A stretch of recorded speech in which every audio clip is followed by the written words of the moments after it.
We're going from one adventure to the next adventure. What's next? What's next?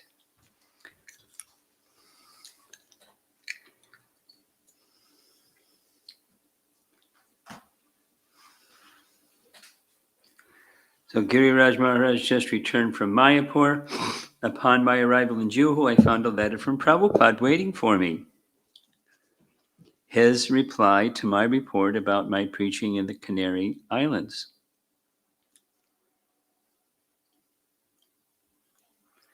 It is my intelligence and your cooperation that is working.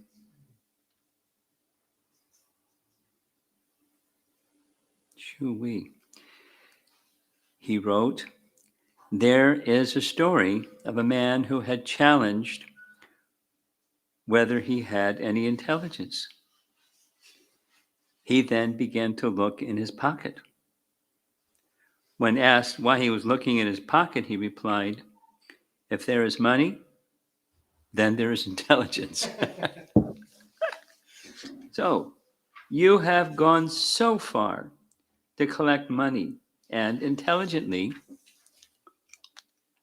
but if there is no money, where's the intelligence? Both must combine, then everything works out nicely. Wow, imagine getting a letter from Prabhupada like that. Wow. Chastened and humbled by Prabhupada's words, I began to ponder their significance. But Prabhupada encouraged me to go, I considered. He even suggested that I go to East Africa.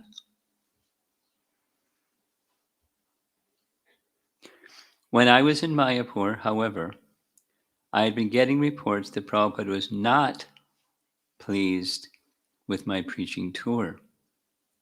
Gargamuni had approached him with the same idea to go outside India and preach to Hindus in different places, and Prabhupada had told him, Giriraj's program of collecting from Hindus and other places is not good because they're giving their hard-earned money and they will want something local that they can benefit from.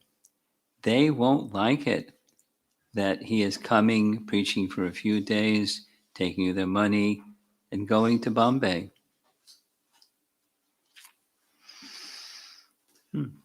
Also, in Mayapur, when I had met Prabhupada, a day or two after I had presented my proposal to him about preaching in the West, he had asked me how much I had collected on my tour. I told him about a lakh of rupees. Well, he said, if you had spent the same time collecting in Bombay, do you think you would have been able to collect as much? Probably, I had replied. Then what was the use of your going? Reading Prabhupada's letter in my office in Juhu, I went over it all in my mind.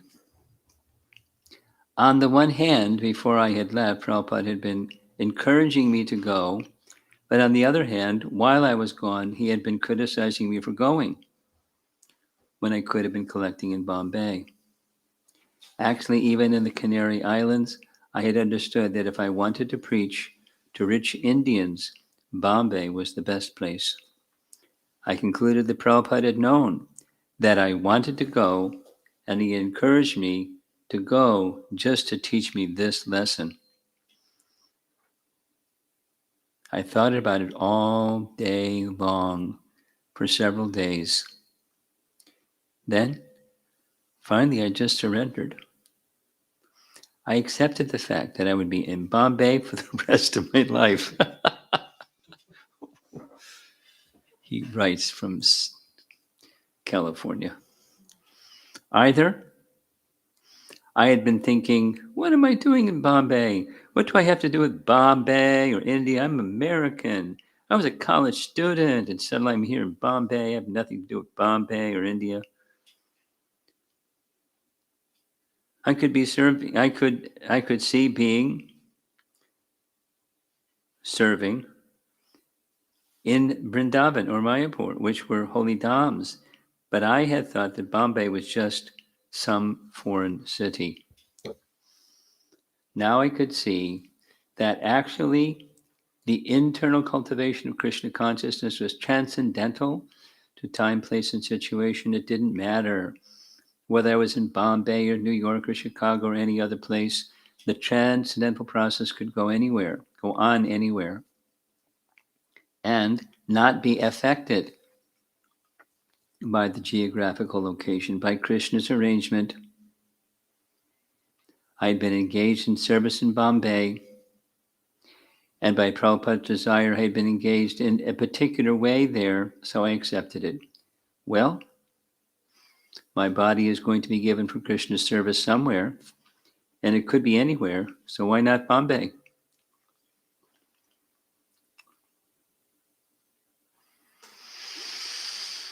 A couple of weeks later, Kaladri, who was passing through Juhu, perhaps also coming for the festival, told me that New Vrindavan had never really developed until devotees had started surrendering to the project and committing themselves to dedicating this lifetime. When one devotee did that, then another, and then another, the project was really, then the project really got going. I saw that this was what had just happened to me, and that from me, it would have to spread to others, and then the Juhu project would really take shape. And that was how I ultimately surrendered to staying in India, in Juhu. From then on, I just accepted Prabhupada's desire for me to be in Bombay. What Kaladri had said about New Vrindavan was true. By actually surrendering and dedicating oneself to a particular project, one could work more sincerely and accomplish more service. When I accepted that I would be in Bombay permanently, I began to see things in a new light. Whomever I met, I would think, you are going to be here, and I am going to be here, so we may as well get to know and like each other. If I met someone and asked for a donation or tried to engage him in some other service and he declined, I would always try to leave him with a good impression, because I would think, I'm going to be here for a long time, and you're going to be here for a long time. We may meet again.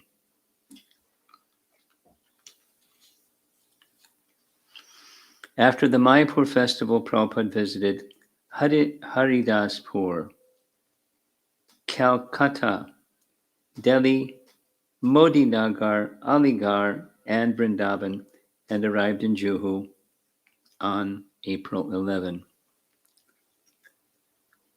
The next morning, before going for his walk on the beach, he made a careful inspection of the entire building site. All the ground floor construction for the temple auditorium and twin-towered guest house was finished. Prabhupada was pleased with ECC's work. He tapped the pillars with his cane and said, "Very good. There is a big difference between this and the other work that was being done here." One thing that Mr. Deere had been concerned about was the temple's foundation. And he had promised that when ECC took over the job, they would strengthen the foundation done by the previous contractor, which included both the guest house and the temple. And that was the first thing ECC did. They used a sophisticated technique process that employed high pressure to fill all the holes and gaps in the foundation, and added layers of cement on top of that.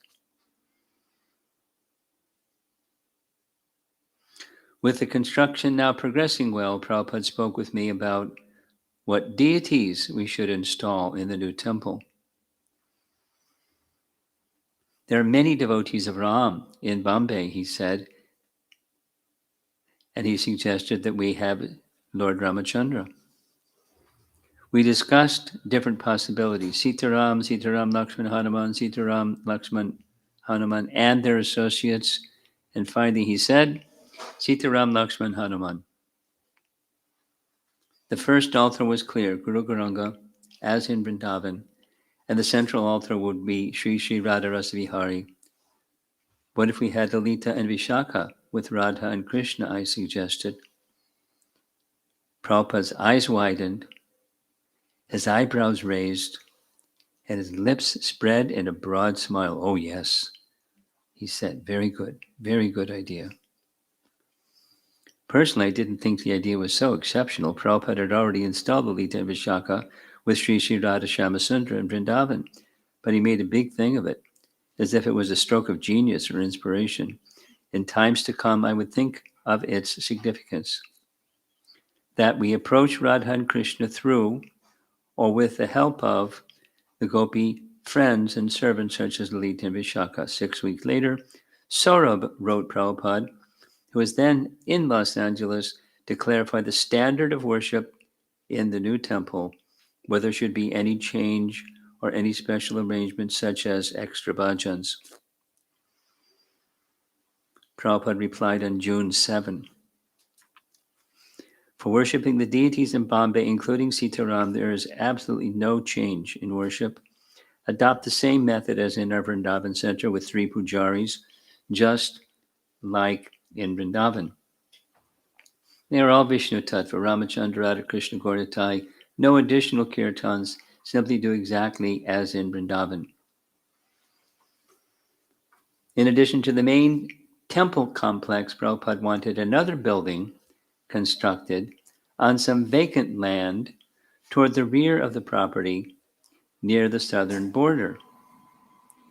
The building would house a go-down for storing books, classrooms for a Gurukula school, and a Vanaprastha ashram, a facility for elderly people to stay at Hare Krishna land to, quote, retire from their material responsibilities and take up spiritual responsibilities, unquote. He gave the example of the former mayor Rajiv Ganatra. He is just the kind of person we want. The rooms could be small, he said, but should have all the basic amenities. Although these vanaprasthas would be living simpler life in the ashram, we couldn't expect them to change their lifestyles completely.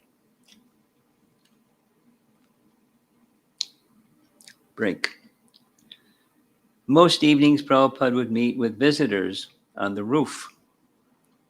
We never took up his subsequent suggestion that we should have devotees speak on all the terraces in the evenings, preaching in different languages, since whoever presented the message of Krishna would get good results. But his roof talks were a treat for the devotees and visitors alike. During one such darshan, he met with 5 or 10 devotees and a few Indian guests, including a famous movie star and his wife. Doesn't mention his name. Somebody had brought mangoes for him, and at one point he called for a knife and told the devotee to cut a mango and distribute it as prasad. So a brahmachari got a knife and sliced the mango, but it was dripping juice all over. It was a mess. You cannot cut it? Prabhupada asked. The knife is not very sharp, the brahmachari replied. That is not the way to cut it. The movie star's wife interjected. Give it to me. Yes, Prabhupada said. You don't know how to cut it. One who knows, let him cut. So the woman took the mango and cut it into 2 neat halves and scored the flesh into crisscrossed cubes. Then she popped the insides out, and it was a simple matter to pick the cubes off the peel. Prabhupada laughed at how expertly and neatly she had done it. Just see, even for cutting a mango, one requires a guru.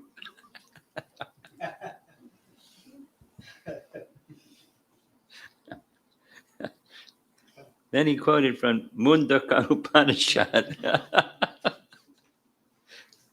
tad vijnanartam sagaram eva abhigachet. To learn the science, one must certainly approach a spiritual master. The guests and the devotees all laughed, and Prabhupada told the brahmachari to distribute the prasad, one piece to everyone. Everything requires a guru, Prabhupada repeated. Otherwise, one remains a fool, rascal, that's all. In every item, you require a guru. To understand Krishna, or God, everyone thinks they are independent. Just see the foolishness. Yatama tatapat. You consider God in your own way. It doesn't require any guru. This foolishness is going on. For cutting a mango requires a guru, and to understand Krishna, he doesn't require a guru. This foolishness is going on, and Krishna says, Tadvidhi pranipatena pariprashnena sevaya upadikshanti te jnanam jnaninas tattvadarshana. The first requirement, he continued, is humility. That I have no knowledge. I have to go to somebody who has knowledge. This is humility. And if you think, I've got very advanced knowledge, why shall I go to anyone? There is no entrance into knowledge. He is finished from the beginning. The next day, Srila Prabhupada departed for Melbourne. Whew. Soon thereafter, Amoga and his wife came to Juhu from Australia. Prabhu Vishnu, who had been serving as the Juhu vice president, wanted to join the library party and travel and distribute books.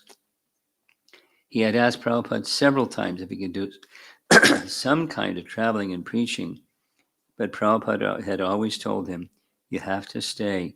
We need you here. Then finally Prabhupada had said that if Prabhu Vishnu could find a replacement, he could go. We asked Amoga, and he wrote to Prabhupada, agreed. You may remain in Bombay and assist with the temple management in cooperation with Giriraj Das. Soon thereafter, in August, Bhakti Godhead published a lecture by Srila Prabhupada under the title, What is a Guru?, in which he referred to an exchange between Sri Chaitanya Mahaprabhu and Sri Vallabhacharya. Srimati Morarji is going to get ticked off. The bona fide Guru will simply present what the Supreme Guru, God, says in bona fide scripture. A Guru cannot change the message of disciplic succession. Once there was a gentleman named Vallabhacharya who was very devoted to Chaitanya Mahaprabhu. Vallabhacharya wrote a commentary on Srimad Bhagavatam, and he presented it to Chaitanya Mahaprabhu, saying, Lord Chaitanya, please hear my commentary on Srimad Bhagavatam. You will find that it is far better than Sridhar Swami's. Sridhar Swami was a very ancient commentator. Chaitanya Mahaprabhu immediately rejected Vallabhacharya, saying, Oh, you are claiming that you have written something better than Sridhar Swami? Chaitanya Mahaprabhu then chastised Vallabhacharya, saying, Swami ke yini na madnena tini vesha. Chaitanya Mahaprabhu sarcastically used the word Swami, which also means husband. He said, I think that one who does not recognize the Swami or husband is a prostitute. In other words, if you do not recognize Sridhar Swami, then you are a prostitute. How can I hear from a prostitute? Sumati Morarji was a staunch follower of the Vallabhacharya Sampradaya, and she became disturbed and wrote Prabhupada a long letter, which was delivered to me in Juhu and which I forwarded to him in New Mayapur, France. In my covering letter, I mentioned that her secretary had been approaching me almost every day on her behalf, but that H. Tilkayat Govindalal Maharaj, the head of a Ballava Sampradaya in Natadwar, who, as Tilkayat, was entrusted with the seva of the famous deity Srinathji, appeared to be the main person behind the agitation. I had a firm belief in your mission of spreading the message of Sri Krishna all over the world, Sumati Mararji had written. But reading the above extract of your lecture, I was very much disappointed, since therein pages get stuck together. There we go. You attempted to portray an incorrect image of Sri Vallabhacharya based on hearsays. Time has been changing, and when we present the image of our ancient acharyas in the public today, to the public today, great responsibility rests in us preserving their greatness and not tarnishing them. Every acharya is great in his own way, and no acharya is greater than another. Each had come to this world to perform one's duties, and every acharya has done so in the best possible way.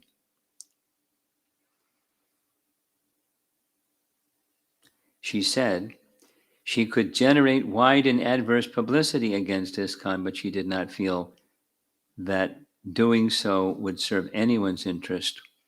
She ended with a request that things could be amicably be resolved.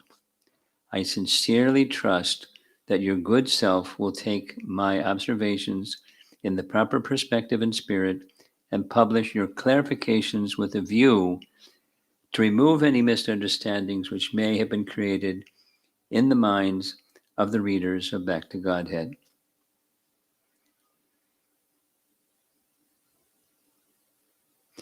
Prabhupada was concerned that Sumati Mararji not misunderstand his statements or intentions. Quote, I am sorry to learn that you have become a little agitated regarding the publication of an article in our Back to Godhead magazine, he replied. It is certainly unpleasant. But the officers who publish the magazine do not know Satyam Bruyat Priyam Bruyat. In this material world, only palatable truth should be spoken.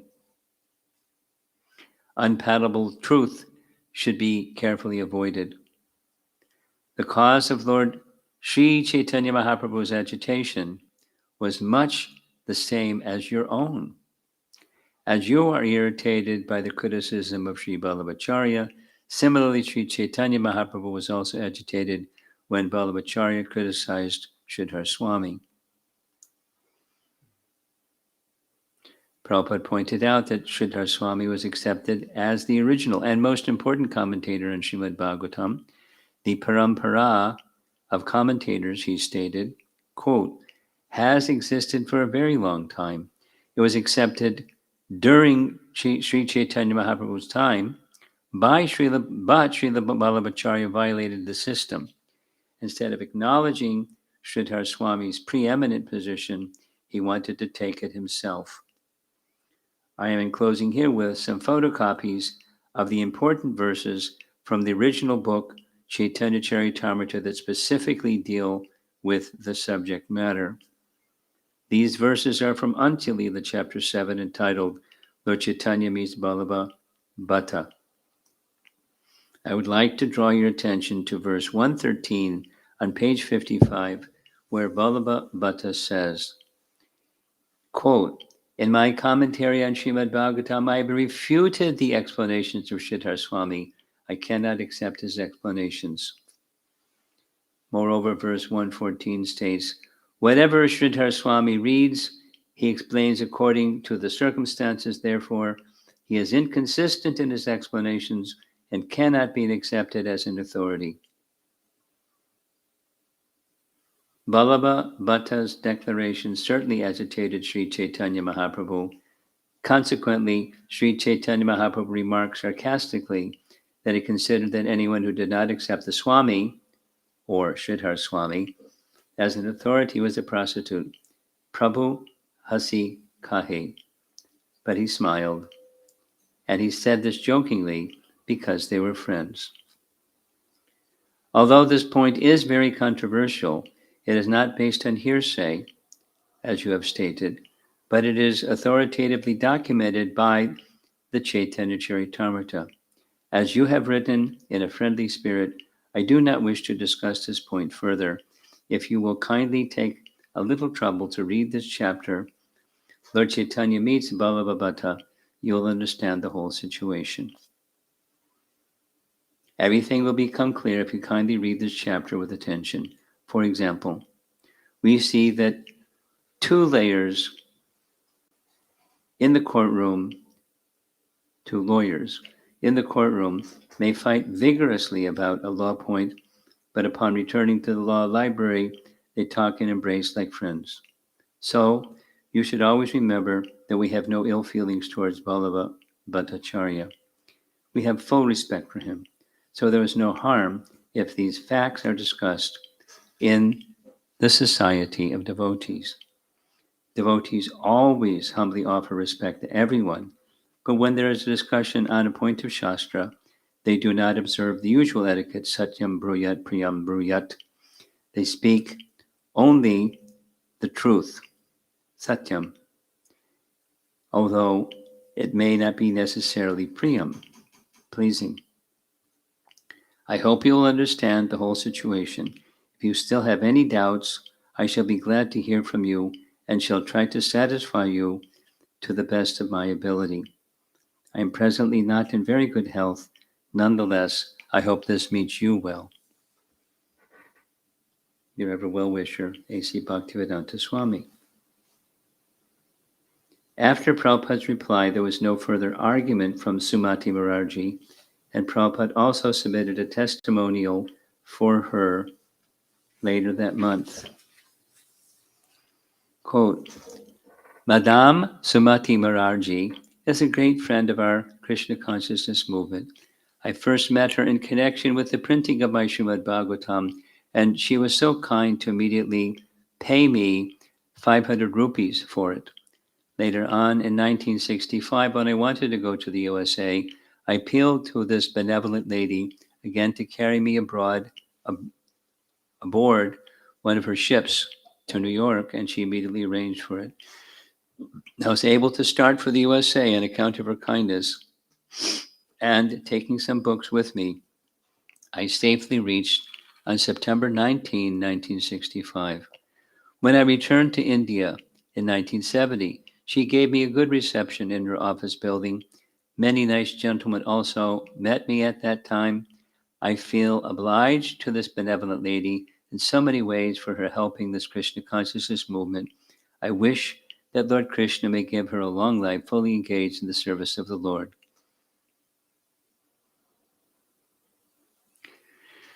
Prabhupada was not happy that the editors of BTG had printed an article on such a controversial topic and said that they should be more discreet in what they published and not disturb people who were friends of ISKCON, including our life members in Bombay who were followers of Vallabhacharya. Quote, there has been some disturbance created by the publishing of a few comments on Vallabhacharya. He wrote, Jagannath Sutta, the editor, kindly avoid comments such as these in future publications. The head of the Vallabhacharya Sampradaya in Bombay was a good friend of Srila Prabhupada and ISKCON. Prabhupada had even mentioned him in Sri Chaitanya Charitamrita. Quote, the present head of the Vallabha Bhattacharya Sampradaya of Bombay named Dikshita Maharaj. He is very friendly to our movement, and whenever we meet him, this learned Brahmana scholar highly praises the activities of the Hare Krishna movement. He is a life member of our society, and although he is a learned scholar in the Brahminical caste tradition, he accepts our society and considers it its members bona fide devotees of Lord Vishnu. Madhya 1970. But Dikshita's son, Shyam Goswami, also in Bombay, had from the beginning been antagonistic to ISKCON, and he took up the cause of criticizing us for Prabhupada's statements in BTG. I wrote to Prabhupada and enclosed a strongly worded letter written by Sham, which had been circulated to some of our life members. In it, he protested the BTG article, condemned ISKCON as a fanatical organization, called for our life members to withdraw their support, and was personally insulting to Prabhupada. I proposed a solution. We are thinking of replying to this incident in the Hare Krishna Monthly, sent to all our members every month. The format would be in terms of a letter to the editor stating that I was concerned about the article published in Back to Godhead about Sri Vallabhacharya, and I would like you to clarify the situation. Then we could publish a reply, the reply you sent to Sumati Mararji. Prabhupada accepted my suggestion, and a few weeks later, I was pleased to add, quote, we received only one letter of protest after Shyam Goswami sent his letter, and now that the Vallabhacharya leader in Ahmedabad has been exposed, none of the Vallabhacharya followers are venturing any criticisms against us. So, except for a few sensitive souls, the matter seems to have died down. One criticism that continued was from Sri Govinda Lalji Maharaj of Natadwar, the head of the Vallabha Sampradaya, who wrote me through his secretary that he had been pained by the highly disparaging remarks in the BTG article and accused the author of Chaitanya Charitamrita of being biased and ignorant of Sri Vallabhacharya's commentary on Srimad Bhagavatam and how it had refuted Sridhar Swami's. The letter concluded by saying that until ISKCON and Prabhupada made suitable amends and rectified the error of insulting Sri Vallabhacharya, the head and members of the Sampradaya would disassociate themselves from our movement.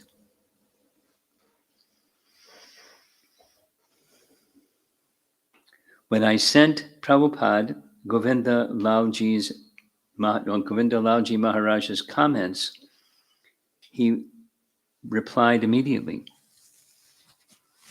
citing the authority of the Shastra and directing his remarks to Maharaj. We can't rectify what is written in Chaitanya Charitamrita, he wrote. We have no bad feelings or disrespect for Vallabhacharya. We consider ourselves the most obedient servants of Vallabhacharya. The exchange between Lord Chaitanya and Vallabhacharya was on friendly terms. This was raised in connection with supporting the position of the Acharyas. The real point is that Sridhar Swami is still being criticized by you. And this criticism of Sridhar Swami was as much intolerable for Chaitanya Mahaprabhu as his criticism upon Vallabhacharya is intolerant for you. Such kind and friendly criticism you'll always find among learned scholars, but that does not mean any ill feeling with one another. So you can criticize Sridhar Swami in the above word, as you can criticize Sridhar Swami in the above words. What is wrong if in the same spirit, the supporters of Sridhar Swami criticize you? There's an English proverb spoken by Lord Jesus Christ, judge not lest ye be judged. So the conclusion is, as we learn from Chaitanya Charitamrita, that in the beginning Sri Vallabhacharya criticized Sridhar Swami, and then Sri Chaitanya Mahaprabhu criticized Vallabhacharya. So what can we do now after 500 years? Recently, some criticism has appeared in the Illustrated Weekly also. So such things will go on in this world, but that does not mean we have got any disrespect for any Vaishnavacharya. I conveyed Prabhupada's points to Govinda Lalji Maharaj, concluding, we hope that this word will help clarify the situation. A few months later, I wrote to Prabhupada that Shyam Goswami's temple in Bombay had been raided by government authorities. One after the other, leaders of the Vallabha Sampradaya in both Bombay and Natadwar, as well as in Ahmedabad, were exposed, as authorities found hidden caches of gold, jewels, and money, and discovered love letters and sex scandals between the priests and ladies in the congregation. Sham Goswami and the Vallabhacharya's other inheritors were replaced by a new set of trustees. The whole Sampradaya was in chaos. Perhaps, I wrote Prabhupada, their offense at your lotus feet is becoming their downfall. I thought of Sanatana Goswami's quote from the Skanda Purana in his Hari Bhakti Vilas. Quote, one who derides and exalts a devotee loses the result of his pious activities, his opulence, and his reputation. Whoever kills or blasphemes a Vaishnava, and whoever is envious of a Vaishnava, or angry with him, or whoever does not offer him obeisances or feel joy upon seeing him, certainly falls into a hellish condition. I bet he gave a lot of thought about whether to even include this in his book. It could raise, turmoil in some people's hearts and minds just to read what we just read. I mean, there's lessons. He must have wrestled with this in a whole bunch.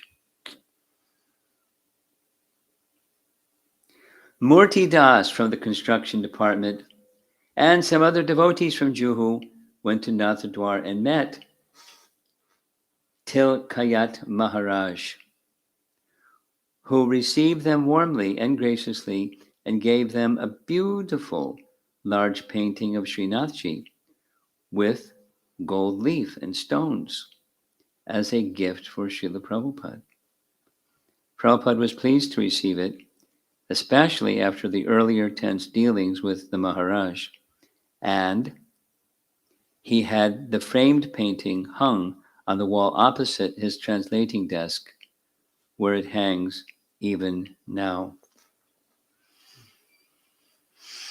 Earlier in October 74, Murti Das had visited Sri Nathji Temple, and his warm reception there had prompted Prabhupada to address a letter to the temple.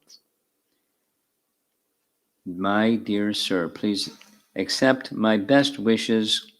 I received a report from my disciple Murti Das Adhikari of the NICE program that was held in Natadwar.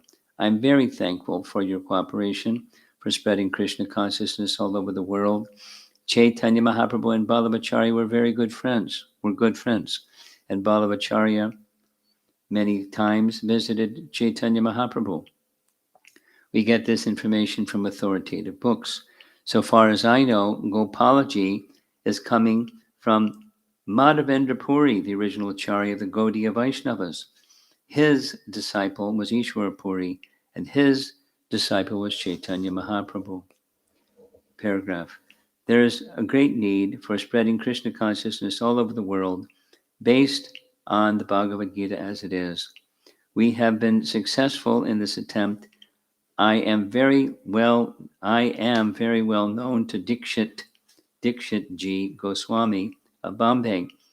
He likes very much my movement and my books. I'm very much grateful for your cooperation of so many books on Vallabha Sampradaya and also the framed pictures. Faithfully yours, A.C. Bhaktivedanta Swami.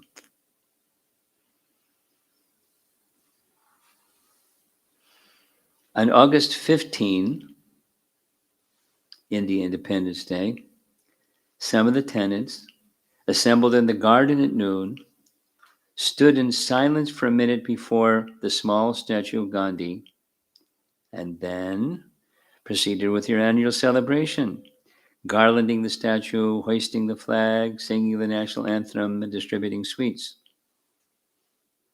Where's the question of independence? Prabhupada challenged, as Hari Sori gave him his massage on the balcony adjoining his bedroom.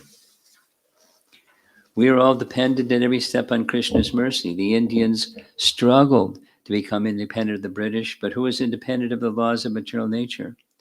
Prabhupada cited the ongoing drought in England, which was afflicting many people.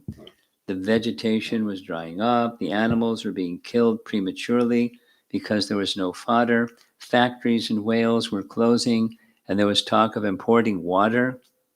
No one can do anything about it, and they think it is all happening by chance, Prabhupada said. There is not a single person in the whole world who actually knows anything.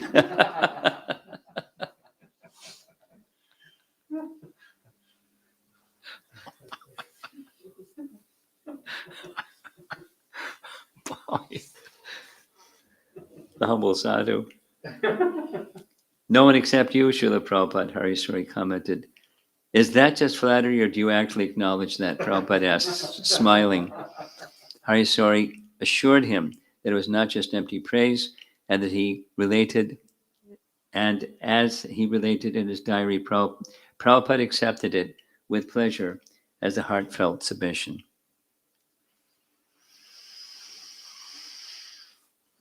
The following day, during an early morning conversation on Prabhupada's roof, some devotees raised the question of other devotees going to Radhakund. Oh boy. Those going to Radhakund were supporting their actions by citing Srila Rupa Goswami's advice in the last verses of Upadesh Amrita that one should bathe in and reside at Radhakund.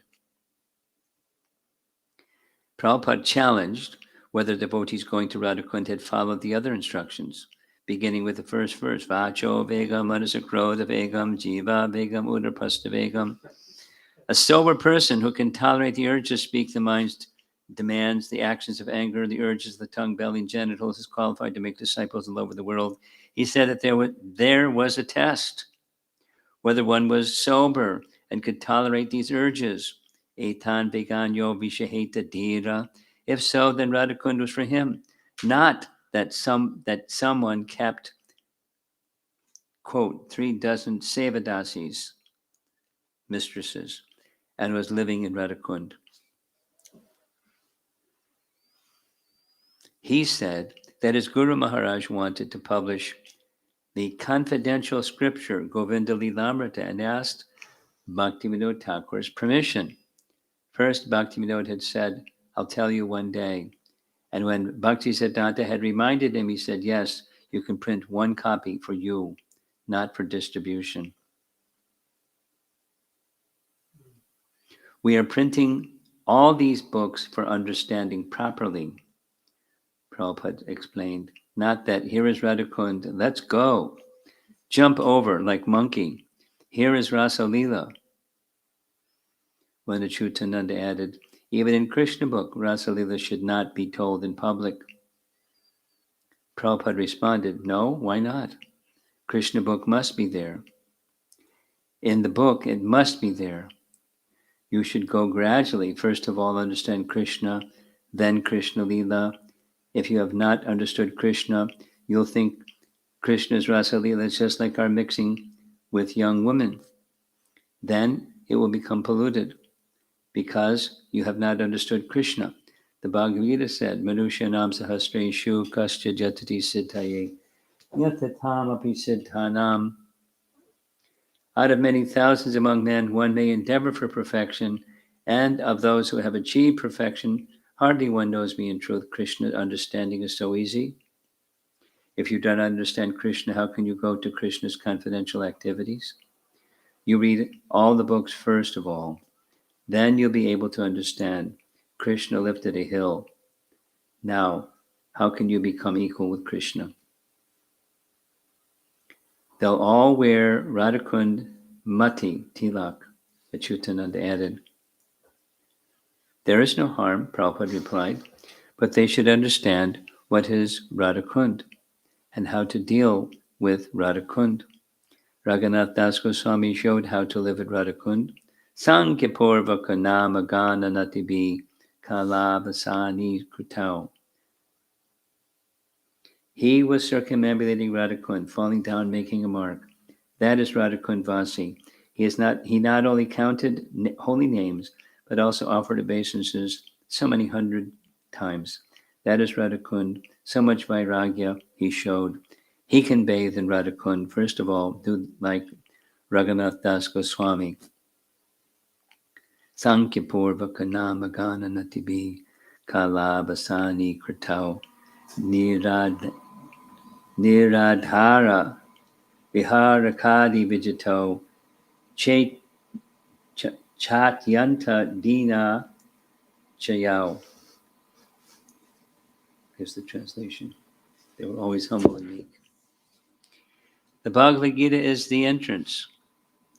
Then the Bhagavata is graduate. And then Chaitanya Charitamrita. This is the step by step.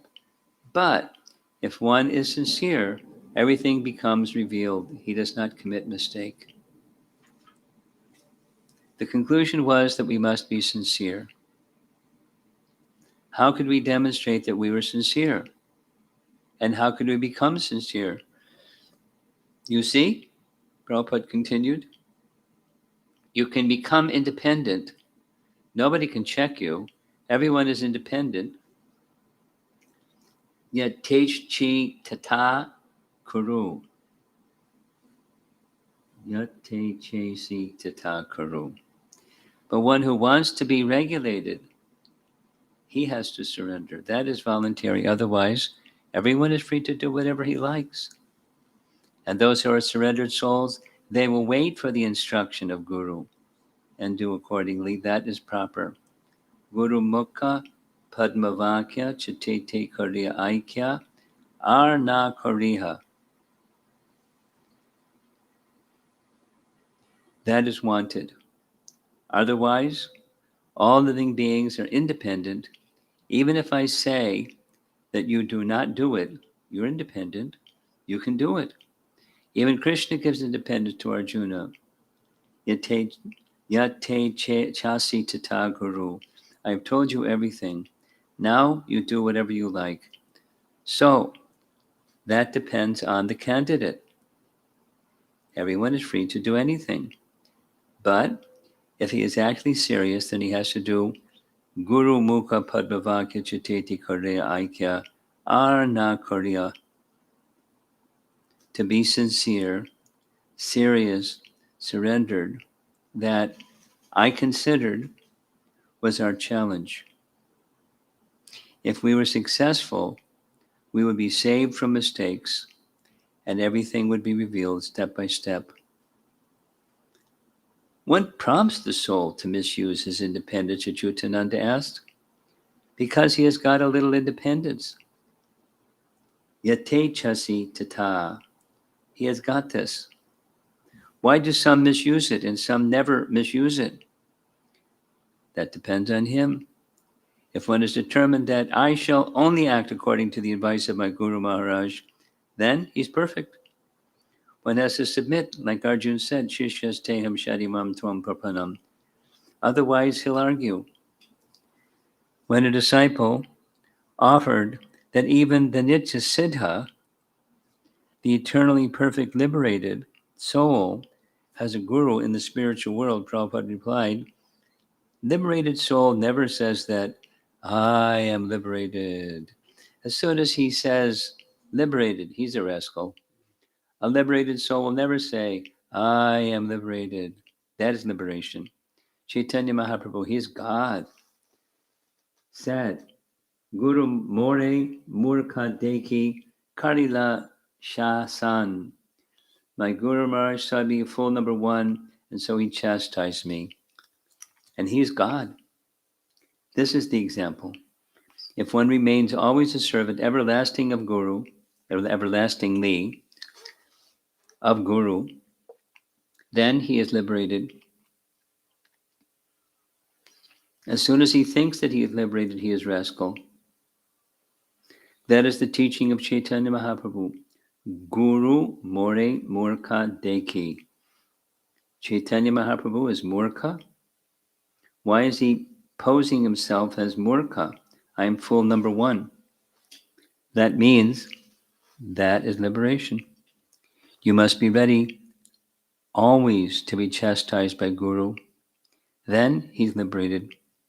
And as soon as he thinks that I'm beyond this chastisement, I am liberated. He's a rascal. Why Chaitanya Mahaprabhu says, Guru More Murkha, Deki Karila Shasan. This is Sahajiyabad, thinking, oh, I become liberated. I don't require any direction from my Guru. Then he's rascal. Why this Gaudiya Math failed? Because they tried to become more than Guru. Srila Bhakti Siddhanta Saraswati Thakur, before passing away, gave all direction and never said, this man should be the next Acharya. But these people, just after his passing away, began to fight, who shall be Acharya? That is the failure. They never thought, why Guru Maharaj gave us instruction, so many things, why he did not say that this man should be Acharya. They wanted to create artificially somebody, Acharya, and everything failed. They did not consider, even with common sense, that if Guru Maharaj wanted to appoint somebody as Acharya, why he did not say. He said so many things, and this point is missed, the real point, and they insisted on it. They declared some unfit person to become Acharya. Then another man came, then another Acharya. So better remain a foolish person perpetually to be directed by Guru Maharaj. That is perfection. And as soon as he learns that Guru Maharaj is dead, now I am so advanced that I can kill my Guru and I become. Then he's finished. They kept fighting, Yasomati Nandan said. And when the real Acharya emerged, they all became wonderstruck. They all became baffled. Now they all know in their hearts. They all know it. I can see. They all know who is the real Acharya. Jai Srila Prabhupada. Oh, glories to Srila Prabhupada, the devotees said, offered obeisances, and left. For Jasamati Nandan, we made a stage area. Oh, excuse me. That's not Jasamati Nandan. For Janmastami.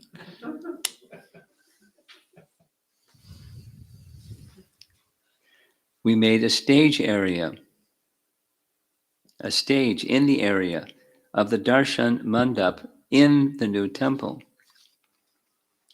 and set out rows of chairs amid the construction work and scaffolding. Prabhupada had heard that the devotees were rehearsing for the appearance of Lord Krishna, and he wanted to see the play before departing for Hyderabad 2 days before the festival. Jagat Purusha had organized the drama and played Kamsa. Ananga Manjari played Devaki. Bhayahari played Vasudev, and Achyutananda, plucking the strings of a tambura, representing a veena, played Narada Muni. Prabhupada enjoyed the performance and applauded enthusiastically. And, as was common in ISKCON dramas, at the end the devotees and audience chanted Hare Krishna together. When Prabhupada began to leave for the airport, devotees jumped down from the stage and began to chase after him. And although his car left first, some devotees managed to arrive at the airport before him. When he stepped out onto the curb, he found Ananga Manjari and Aditya Dasi there shouting, Jai Prabhupada, Jai Prabhupada. Ananga Manjari was still in the costume of Devaki in an ornate wedding sari, but she was about to leave for America. And as Prabhupada was both elderly and in fragile health, she thought this might be the last time she would see him, and her makeup was smeared by tears. Prabhupada smiled broadly as the women offered their obeisances, and as they jumped up and down in bliss, he proceeded into the terminal. Prabhupada stood there for the longest time, Ananga Manjari later recalled, leaning on his cane and smiling at me, practically laughing. When he had moved on, Aditya said, "Did you see how he looked at you and smiled at you?" And I thought, this is the perfection of my life. I entertained him. 2 days later, in Hyderabad, Prabhupada asked Saurabh, "What's the news from Bombay?"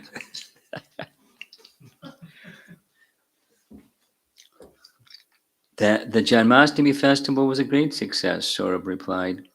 We counted approximately for the past 2 days 20,000 people. Shoo. The place was packed. People were everywhere. They were sitting everywhere, even on the balconies and in the scaffolding. The press and the television people came? Gopal Krishna asked. Every year the television comes. They televise this? The film news, Saurabh answered. For the Abhishek ceremony, which lasted about an hour, up till 1 o'clock, and everyone remained. There were thousands of people. They were just everywhere. 10 days thereafter, on a morning walk in Delhi, I told Prabhupada, there's a lot of enthusiasm for Krishna consciousness in Bombay. Just due to this Janmashtami, we made about 15 or 20 life patron members. They just kept coming, saying, I visited your festival. Then they arranged other programs for us and became patron members. And newspaper people also are starting, quote, giving some coverage, Prabhupada said. Good coverage, I confirmed. The Free Press Journal wants to make a 2-page feature with pictures all about our activities. Break. As the construction progressed, various platforms were created, and they were sometimes used as stages for dramatic presentations. For Govardhan Puja, the lifting of Govardhan Hill was performed on a semicircular area at the top of the stairs of the main temple entrance, with the audience sitting on the ground level. With his many contacts in the film industry, Jagat Purush was able to engage professional set artists to help build and paint the Govardhan Hill. A pulley system was concealed behind an overhead beam, and when Krishna, played by Smriti Warrior, now almost 11, went to lift the hill, it rose smoothly into the air. That evening I wrote Prabhupada, we had very nice celebration for Govardhan Puja. About 1,000 persons attended. We prepared a big mountain of prasad and served full meals to all the guests. And we had a full program of Krishna consciousness, including a drama of the story of lifting of Govardhan Hill. Break. In America, ISKCON was being accused of brainwashing and mind control, and devotees were being kidnapped and deprogrammed. I wrote Prabhupada in Vrindavan that with the help of other devotees, I had been busy enlisting the support of our life members and other leading citizens against the deprogrammers and their allies, and that many were coming forward to help with statements attesting to the authenticity of ISKCON and Krishna consciousness. I also offered suggestions on how to further the campaign. Quote, many of our friends in Bombay are helping to counteract the movement against us in the USA. I wrote, Sadaji Watlal suggested that your divine grace include Swami Gangeshwara Anandji Maharaj in your efforts from Vrindavan. Also, perhaps a delegation of leading citizens and government leaders from Delhi could accompany us to the American embassy to officially protest the harassment of our devotees and request the ambassador to inform the authorities in America that this harassment will damage Indo-American relations and should be stopped. Within the letter, I enclosed a decidedly favorable article from a Bombay newspaper.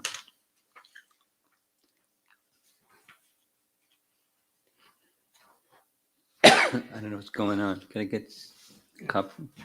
Not a whole big thing.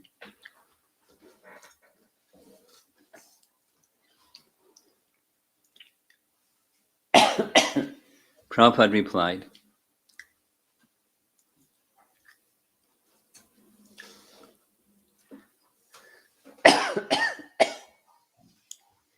cough, cough. That's not what he said. That newspaper article was very nice. It is good that our friends are coming forward to help in Bombay, he wrote. Let them present a statement that it is a genuine movement. All Indians are interested in spreading this movement. Krishna is accepted as the Supreme Lord by all Indians. His birthday ceremony, Janmashtami, is observed by all Indians. In Bombay, there is an embassy branch. Our Bombay friends should go there to express their protest. He had a meeting with local Vrindavan dignitaries, and they talked at length about how to support our movement. Thank you.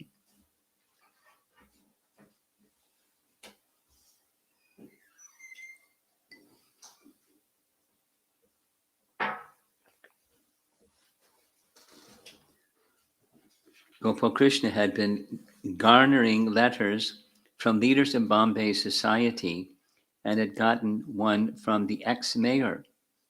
He was working on the draft of a letter that he hoped would be signed by members of parliament, as well as by the Prime Minister Indira Gandhi.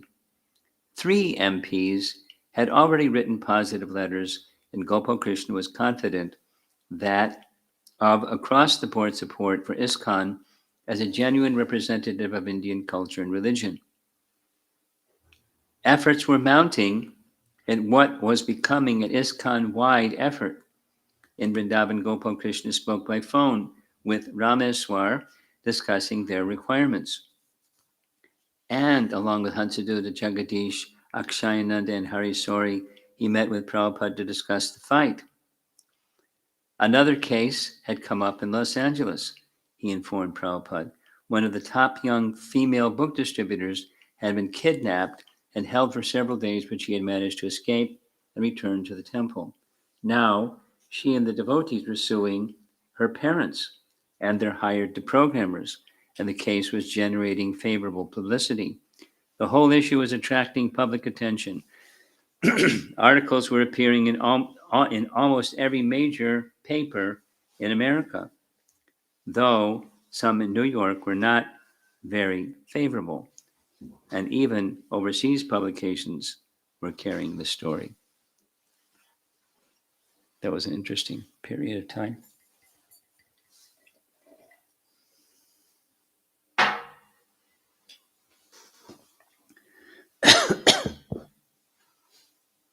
Prabhupada was not worried. We should not be afraid, he said. Ma manusmara yujyacha. Remember Krishna and fight. Krishna advised Arjuna that you fight, not that we shall not fight. We shall fight to the best. He said that as we gained importance, our enemies would try to suppress us. That is natural. Even Krishna was suppressed. Krishna could not be suppressed, but the attempt was there, Kamsa. So these things go on. Still, we have to work. If we work sincerely, then we'll come out successful.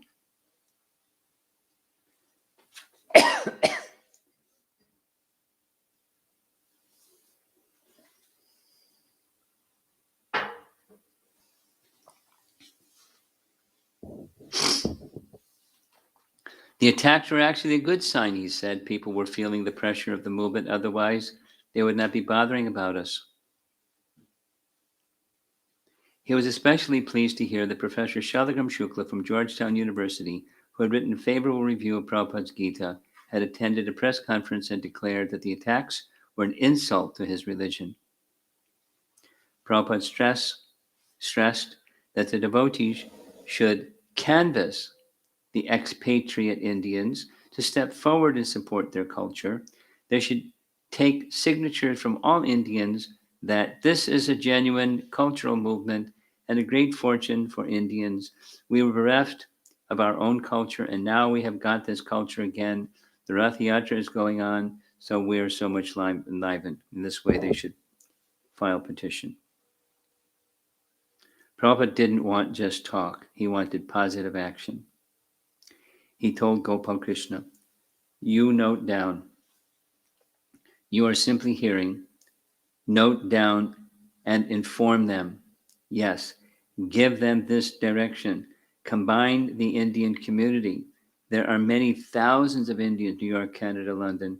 These are very important places. Yes, many thousands and thousands of important Indians, very rich men. In London, they're very rich Indians. They can form immediately a solid association. They should present that this Krishna is our God. In every Indian home, we observe Krishna Janmashtami. Even though one does not follow Krishna cult, still, if he is a Hindu, he follows Janmashtami inevitably everywhere. This Krishna cult is genuine, Vedic, based on Bhagavad Gita, which was spoken long ago, before any religion or religious literature in the world. The Buddha literature or the Christian literature and Jewish literature, they cannot be counted more than 2,000 years or a little more than that. But this Krishna cult is coming from, I've already explained in the introduction, 400 million years ago. But even historically, it is 5,000 years beyond all religious literature of the world. We have to present this case in the court and let it be discussed thoroughly and see our books, compare any religious books with our books, present all the opinions of big professors, how traditional Indian culture is there. You have to fight, organize. Prabhupada was in a feisty mood. He wasn't going to just sit back and allow ignorance and prejudice to stop his mission. How can they defeat us? He challenged. We have got such solid ground. How can they defeat us, these rascals? We consider them simply rascals and fools, and we call them rascals and fools. What do they know of religion? What do they know of God? They know slaughterhouses and killing, and illicit sex and killing the fetus, that's all. What do they know? They are not even civilized. We have come to make them civilized. They should understand they are not civilized.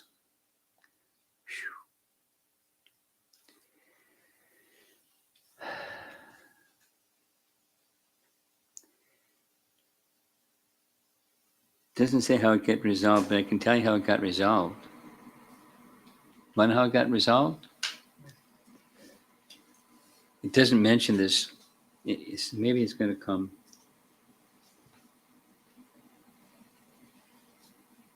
Well, in New York, there were two, Ed Shapiro and Mary Lee Kreschauer, both Jewish boy, Jewish girl.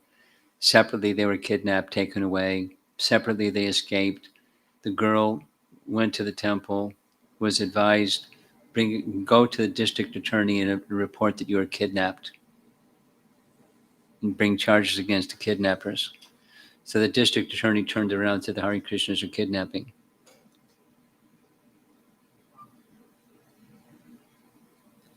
District Attorney Schwed,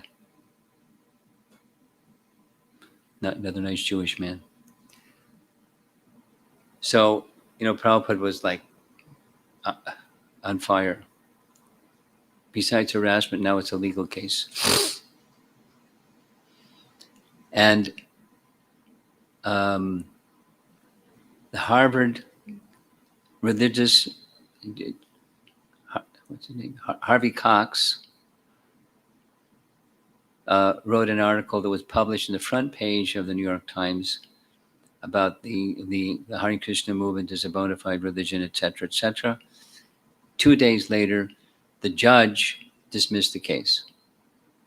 There's not one scintilla of evidence. They always have to use these nice words. Not one scintilla of evidence that their brainwashing is a bona fide religion. So it was like, a court decree that Hare Krishna movement is a bona fide religion. But it was Harvey Cox. I mean, there may have been other factors, but it was very, very clear. The words that he chose showed up in um, the judge's decision. He threw the case out. I don't know what happened with the district attorney, but I knew he threw the case out. Okay, so back to this. After 7 weeks in Vrindavan, Prabhupada proceeded to Hyderabad. And while he was there, George Harrison returned to Hare Krishna land for a visit. My overriding impression was how humble, elevated, and kind George was. We exchanged a few words, and I invited him to take a tour of the construction, which was now well underway. He was all praise for the design and the workmanship. At 12:30, we heard the conch shell blow and the arti begin. We continued touring the site, but after 10 or 15 minutes, we went to the temple. George came before the deities, offered his obeisances, and joined in the kirtan with the devotees, swaying in a sort of dance. Afterward, we invited him to honor a plate of Mahaprasadam that had been kept for him from the Rajbhog offering. When the temple opens, he told me I would like to come and stay. Srila Prabhupada returned to Bombay on December 23, and on his morning walk 3 days later, he asked me to explain the opposition to our movement in America. Quote, we just today got news package from New York. Some of the parents are charging that we are kidnapping and mentally imprisoning their children by making them devotees because, from their point of view, their children were lost to our movement. So, he's a lost child, Prabhupada said to Dr. Patel and the other devotees, indicating me. His father and mother came to me, and his mother was crying. I said, so, take your son. And the son would not go. He was demonstrating that Krishna consciousness was voluntary, not mental imprisonment, which parents claimed he effected by keeping the devotees sleep deprived, by having them rise at 4 a.m., undernourished, by having them on an austere, strict vegetarian diet and exhausted, and having them go out and collect for him from morning to night. You are washing away their brains, Dr. Patel responded. They are charging like that. What is the new charge? They are saying mind control, Shruta Shrava said. Prabhupada laughed. Mind control, yes. So many big scholars in America, all big famous scholars, have put together a petition saying how authorized our Krishna consciousness movement is, Shruta Shrava added, and they're willing to come forward. If any time we want some papers in the courtroom to show how bona fide our movement is, how we are actually not brainwashers and mind controllers, these scholars in America have pledged their support.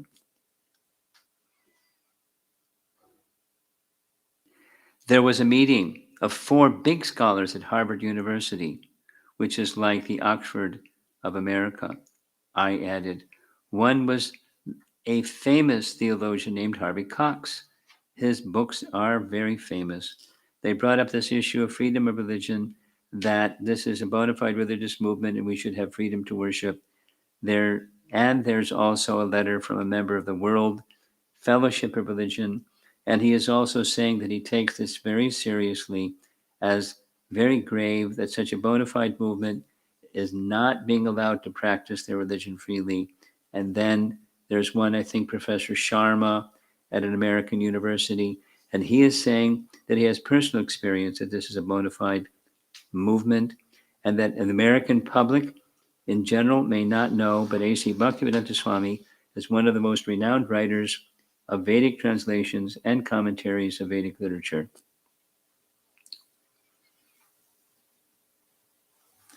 Sometimes on his walks, Prabhupada would come to the point of calling people, even reputed spiritual and political leaders, mudhas, fools, or asses. The Bhagavad Gita says, Namam duskritano mudha prapadyamde naradama mayaya pratyagyan asarim bhavamashita. And Prabhupada would say, anyone who doesn't surrender to Krishna, he is a duskritin, a miscreant, either a mudha, fool, rascal, or in stronger language, ass, naradama, the lowest of mankind, mayaya pratigyana, someone who may be knowledgeable or intellectual or intelligent, but whose knowledge has been stolen away by Maya, or asaram bhavam, one who has the nature of demons, he would say. Anyone who is not surrendered to Krishna falls in one of these four categories: fools, rascals, demons, and so on. And sometimes Dr. Patel will become very upset. But Prabhupada would counter, I am not saying Krishna is saying. I'm only repeating what Krishna says. But the two had affectionate relationship. And after Prabhupada left this world, Dr. Patel wrote a heartfelt account of their time together. His article, published in Back to Godhead as My Life's Most Precious Moments, was subtitled, A Bombay Doctor Wins the Title Big Fool and Loves It. So, at least in retrospect, he relished being called a Mudha by Prabhupada. And that ends our reading for this evening. And we're going back to Indira Gandhi tomorrow. We're on page 388. Looks about halfway.